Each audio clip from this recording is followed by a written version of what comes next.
Pemirsa masih di IDX International Closing dan kami juga masih menggunakan Anda untuk bisa berpartisipasi di WhatsApp interaktif kami di 0812 di 8788 di 3723 seperti yang tertera di layar televisi Anda nantinya. Langsung saja pemirsa kita akan coba lihat saham-saham pilihan yang direkomendasikan oleh Bapak Danika terutama dalam menghadapi perdagangan di keesokan harinya. 4 saham pilihan yang direkomendasikan yang pertama adalah tampaknya saham dari grup Prayogo Pangestu BRPT. Tadi pun juga sempat kita ulas di rekomendasikan buy dengan support yang mungkin bisa diperhatikan di 1010, resisten hingga ke Rp1.500 per saham. Kemudian juga ada MTEL, Mitratel juga direkomendasikan buy dengan support yang bisa diperhatikan di 650, resisten hingga ke Rp760 per sahamnya. Kemudian ada Wasa juga direkomendasikan buy 132 dari sisi supportnya, kemudian resisten hingga ke 167. Kemudian juga ada MCOL juga direkomendasikan buy 5450 dari sisi supportnya dan resisten hingga ke 6.500. BRPT, MTEL, Wasa, dan MCOL, dan lagi-lagi keputusan investasi tetap ada di tangan pemirsa IDX Channel. Kita lanjutkan kembali perbincangan bersama dengan Bapak Danika Augustasari, Financial Educator, Sukor Sekuritas. Pak Danika, 4 saham pilihan yang Anda rekomendasikan, BRPT tadi pun sempat kita ulas Pak Danika, tapi review singkat saja Pak, untuk BRPT, buy di level berapa direkomendasikan ini dengan support 1010 dan resisten hingga ke 1500? Baik, singkatnya BRPT ini dia sudah swing low ya. Dia bisa closing di atas 1070. Ini bisa buy di atas 1070 obviously sampai 1150 dengan support cut loss di bawah 1010 ya. Supportnya sudah dekat. Di situ juga ada smooth moving average 200 sudah dibantu dengan itu. Lalu resisten terdekat ada di level 1275. Kalau bisa breakout bisa sampai ke 1500. Baik, penutupan hari ini pemirsa di 1110 menguat di 5,71% dan intraday tertinggi hari ini tadi sempat ke 1155. Baik, kita beralih ke saham pilihan yang kedua Pak Danika, ada MTEL Pak, Mitratel, Daya Mitra Telekomunikasi Tbk. Sesi kedua melemah di 0,74% di 675. Analisis Anda untuk MTEL, pertimbangan merekomendasikan buy untuk saham ini. Baik, untuk MTEL ini dia sudah jenuh jual ya. Dia kemarin sudah ada golden cross di stokastiknya, namun dia masih belum naik. Jadi ini ada kesempatan untuk buy on weakness di support di 665-nya ya. Kalau misalnya besok turun bisa di buy lagi.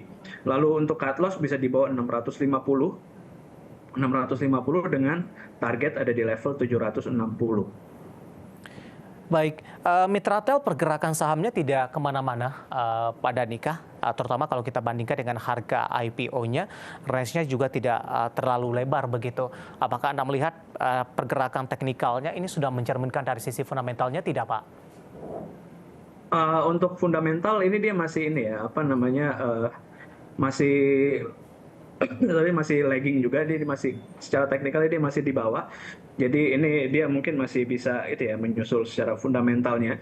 Tapi untuk trading yang ini nih sangat teknikal sekali. Kenapa saya ambil ini, dia sudah disupport, jadi dia bisa buy on weakness dengan cut loss yang lumayan kecil ya, lumayan kecil dengan rewardnya lumayan 13% dengan cut lossnya tadi 3,7%. Oke, lebih ke arah trading jangka pendek saja? Trading.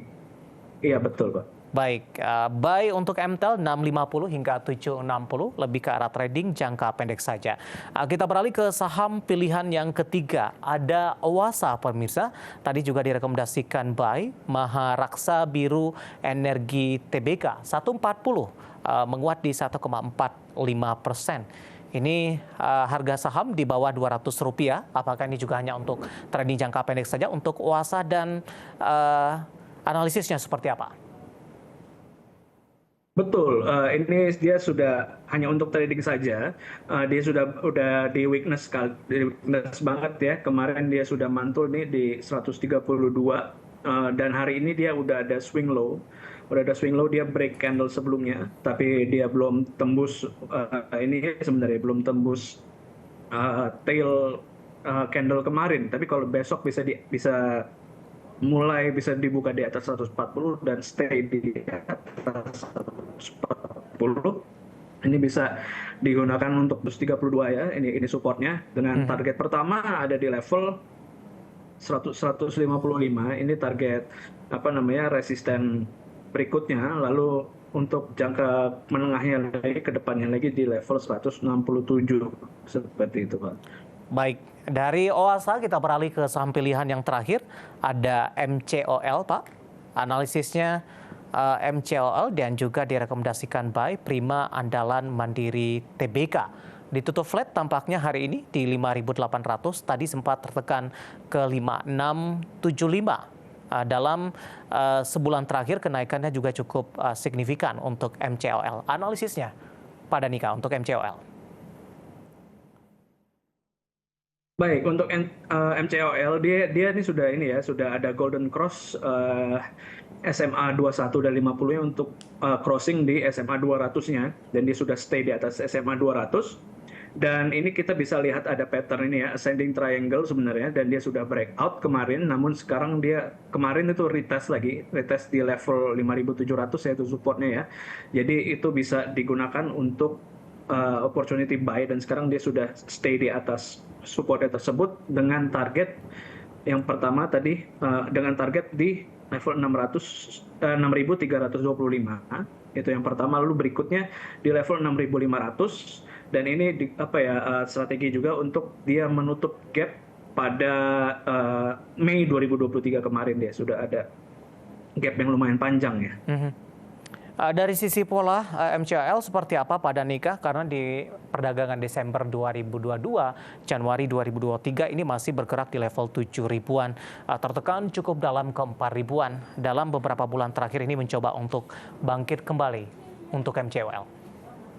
Oke, untuk secara pola, ini kemarin dia sudah pada Juni sampai bulan September kemarin dia sudah ada pola ini ya, pattern cup and handle. Sebenarnya dia sudah breakout, dan sekarang dia ada pattern bullish continuation ascending triangle, dan ini dia berarti udah ada 2 kali ya, udah ada 2 kali konfirmasi dia mau reversal. Baik, 4 saham pilihan yang direkomendasikan pemirsa ada BRPT tadi, kemudian MTEL, OASA, dan juga MCOL, dan lagi-lagi keputusan investasi tetap ada di tangan pemirsa IDX Channel. Pada Danika kita masih punya satu segmen lagi, masih ada beberapa pertanyaan, nanti kita akan lanjutkan, dan pemirsa kami akan segera kembali usai jeda berikut ini. Kita sudah sampai di segmen terakhir, dan terima kasih juga untuk Anda yang masih bergabung bersama dengan kami. Mbak Danika, kita lanjutkan kembali, waktu kita cukup terbatas. Kali ini tidak menyebutkan nama dan lokasi. Tampaknya juga baru pertama kali berpartisipasi di WhatsApp interaktif kami, menanyakan BTPS Pak Danika. Nyangkut di 2.000 Pak, penutupan hari ini di 1660. Harus averaging down atau nunggu laporan keuangan yang terlebih dahulu untuk BTPS Pak? Untuk BTPS, kalau untuk BTPS ini sebenarnya jangan average down dulu. Kalau misalnya mau average down ini bisa, dia ini lagi koreksi ya, sebenarnya dia lagi sideways. Kalau mau average down bisa di level 1.560-an ya, di level segitu. Tapi untuk laporan keuangan kayaknya dia ini ya, dia masih belum tahu bagaimana, tapi untuk antisipasi aja ini supportnya di level 1.555 seperti itu Pak. Baik. Oke, selanjutnya menanyakan saham Goto Pak Danika. Ditutup flat hari ini di 87, tidak menyebutkan nama dan lokasi. Bisa masuk di harga berapa Pak? Oke, untuk Goto ini sebenarnya belum ini ya, kemarin sudah ada rejection sebenarnya di ada candle ini ya, hammer ya. Tapi kalau misalnya mau masuk ini bisa tunggu dulu untuk breakout di high yang kemarin ya. Ini di level 90, kalau misalnya dia bisa breakout dari atas itu, ini bisa digunakan sebagai opportunity buy dengan resisten berikutnya di 98. Itu supportnya ada di 85 ya kira-kira. Oke, Bapak Henry dari Jakarta menanyakan Telkom Pak. Ada peluang balik ke 4 ribuan kembali dalam waktu jangka pendek? Oke, untuk Telkom ini dia sedang koreksi, tapi ini kayak dia mau lanjut sideways sih, dia belum mau melanjutkan, dia mau uptrendnya lagi, walaupun dia sudah membentuk higher high. Ini dia SMA 200-nya kira-kira di level 3.900-an ya, mungkin 3.910 ya, kira-kira sekitar situ. Mungkin dia akan bisa mencapai level itu, lalu dia bisa rebound. Tapi kalau misalnya dia breakdown lagi untuk retest pelanjutannya lagi, bisa ke level 3.860-an. Jadi bisa wait and see dulu kalau mau masuk ya. Baik, untuk Telkom yang hari ini di 3950 melemah di atas 1% dan kembali meninggalkan level 4 ribuan. Kemudian ada Ibu Anita dari Semarang. Terima kasih juga sudah bergabung menanyakan MDKA Pak. Sudah direkomendasikan masuk tidak? Kalau MDKA ini sebenarnya nunggu sedikit lagi ya. Kalau misalnya dia bisa di atas level 2740, ini sebenarnya dia ada breakout ini nih. Kemarin dia ada neckline, dia mau bikin inverted head and shoulders, tapi kan nggak jadi retest. Tapi kalau misalnya dia bisa breakout lagi nih, 2740 di atas nih bisa buy. Dengan neck resisten ada di 2900. Tapi kalau misalnya dia bisa breakout lagi, bisa ke level 3170. Dengan supportnya ada di level 2550-an. Baik, lebih ke arah buy and breakout ya Pak, mengingat juga untuk MDKA ini sudah naik cukup tinggi dalam beberapa hari perdagangan terakhir. Tadi jawaban untuk Ibu Anita dari Semarang dan lagi-lagi keputusan investasi tetap ada di tangan pemirsa IDX Channel. Pak Danika sebenarnya masih ada beberapa pertanyaan lain, tapi waktu kita cukup terbatas. Terima kasih untuk yang sudah berpartisipasi di WhatsApp interaktif kami. Pak Danika, terima kasih juga sudah bergabung Pak. Sehat selalu Pak Danika. Terima kasih. Baik, terima kasih ada Bapak Danika Augustasari selaku dari Financial Educator Sukor Sekuritas. Akhirnya saya David San Oval dan seluruh kebakar yang bertugas mengucapkan terima kasih dan sampai berjumpa kembali.